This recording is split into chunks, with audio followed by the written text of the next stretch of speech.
नमस्कार जी। आज हम आप लोग के साथ में मेथी का पत्ता का पकौड़ा का रेसिपी शेयर करे जात बानी। एके बनाए खातिर हमने के ले लेबे के मेथी के धो करके अच्छा से हमने के एके बारीक बारीक काट लेबे के बा। ओकर बाद हमने के एमा डाले के बेसन, नीचा हम 2 बड़ा चम्मच बेसन ले ले बानी।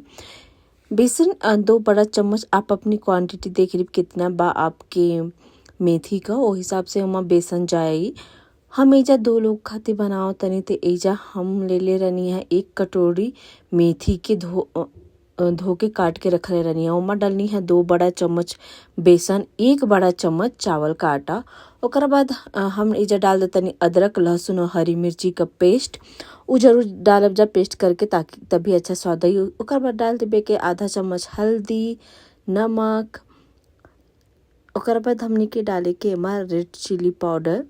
आपके कितना तीखा खाए के बा वो हिसाब से, काहे कि हमनी के एमा हरी मिर्ची अदरक लहसुन का पेस्ट भी डाले बनी जाए, तो अपने हिसाब से जितना तीखा आप लोग के रखे के बा वो हिसाब से आप लोग मिर्ची डालब जाओ। ओकर बाद हमनी के डाल देबे के धनिया पाउडर भी। आप चाहे तो फ्रेश धनिया भी एमा डाल सकीला जा। एजा हम डाले बानी धनिया पाउडर। मसाला आप अपने हिसाब से चेंज कर सकेला जाए। मसाला में हम ले बानी थोड़ा सा गरम मसाला, धनिया पाउडर, लाल मिर्ची पाउडर और हल्दी पाउडर। ये तीनों चीज़ के हमने के अच्छा से डाल के, और ओकर बाद हमने के डाल देवे के एमा नमक स्वाद अनुसार नमक एमा जाई, और थोड़ा सा एमा जाई अजवाइन आधा चम्मच के करीब में आप एमा डाल के, और सभी चीज़ों के अच्छा से हमने के मिक्स कर लेबे के बा, मिला लेबे के बा। ओकरी बाद थोड़ा थोड़ा पानी डाल के एकर हमने का आटा लगा लेबे के। एके आटा तनी हार्ड लगेला, बिल्कुल हार्ड लगा जो देख सकेले जा कितना कैसे हम लगौले बानी, वो हिसाब से आप लोग लगा ले जो। ओकरी बाद हमने का तेल गरम कर लेबे के। ओकर बाद ऐसे मुट्ठी में लेके एके हमने का शेप दे देवे के बा, आकार दे के एके हमने का तल लेबे के। एके हमने का मीडियम टू लो फ्लेम पे तले के देर तक, ताकि ई अच्छा क्रिस्पी बनी, क्रंची बनी।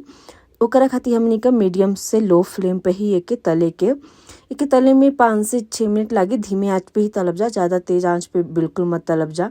तेज़ आंच पे बाहर से पक जाई, अंदर से कच्चा रही, तो एके धीमे आंच पे ही ध्यान से एके तलब जा। बहुत ही बढ़िया बनेला। और सर्दियाँ चलता था आजकल, आसानी से आप लोग के मेथी का पत्ता भी मिल जी, और ये सारी चीज़ें घर में मिल जी। ठंडी में कुछ अच्छा अच्छा खाने का भी मन करेला, तो ओमा आप बना सकीला जा। के बनावल बहुत ही आसान बा, कोई ताम झाम नहीं करे के एकरा खातिर। आजकल मेथी बाज़ार में आपके आसानी से मिल जी, बेसन आपका घर पे मिल जी।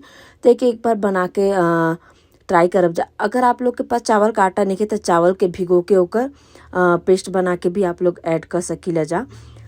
अच्छा, वीडियो कैसन लागला हमके कमेंट करके ज़रूर बताएब जा। और कमेंट में अगर आप लोग बनावत तनी जा रेसिपी के, तो हमके ज़रूर बताएब जा कि कैसन बनल ला, आप लोग के कैसन लागला। एके आप सुबह में के टाइम पे नाश्ता के साथ भी दे सकीला जा, चाय के साथ भी, या फिर कोई मेहमान आ गल तो भी एके दे सकीला जा। बहुत ही बढ़िया रेसिपी बैग पर ज़रूर ट्राई करब जा। अगर वीडियो अच्छा लगा था तो चैनल के सब्सक्राइब कर लेब जा, लाइक करब जा, कमेंट करब मत भूलब जा, और बताइब जा अगर आप लोग की रेसिपी बनैनी है जाता आपके घर वालन लोगन के कैसन लागला। अच्छा, ई हम बनौले रहनी खिचड़ी जे के मकर संक्रांति कहल जाला। यूपी बिहार में ओकर खिचड़ी कहल जाला। तो खिचड़ी के अवसर पर ही हम बनौले रहनी है। तब हमनी बच्चन के तो बहुत अच्छा लागला, और हमने के यहाँ यूपी में ई बनेला खिचड़ी के दिने ही। आप लोग के कैसन लागला हमके कमेंट करके ज़रूर बताइब जा। वीडियो देखे खातिर थैंक यू।